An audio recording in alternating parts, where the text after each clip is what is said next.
παιδιά, σήμερα θα σας δείξω πώς να φτιάξετε ένα διαστημόπλοιο. Αν θέλετε μπορείτε με diamond block να το φτιάξετε ή απλά με άλλο block. Όποιο θέλετε. Ωραία, και πάμε να ξεκινήσουμε. Βάζουμε ένα εδώ πέρα, άλλο ένα εδώ πέρα και άλλο ένα εδώ πέρα και όχι, λάθος παιδιά. Εδώ, εδώ. Ωραία, πρέπει να κάνετε αυτό το σχήμα. Ωραία. Μετά παίρνετε αυτά τα slime blocks, βάζετε έτσι.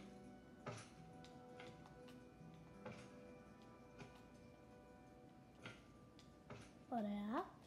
Και βάζετε αυτό εδώ πέρα έτσι. Αυτό εδώ πέρα. Και παιδιά έτσι.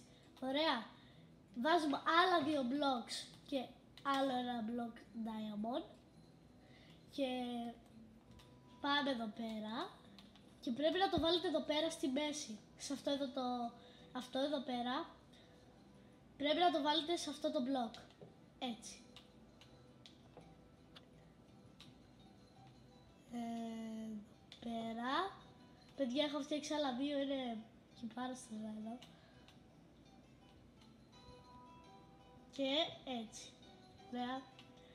Και τώρα το τελευταίο πράγμα που πρέπει να κάνουμε είναι να βάλουμε αυτά εδώ πέρα.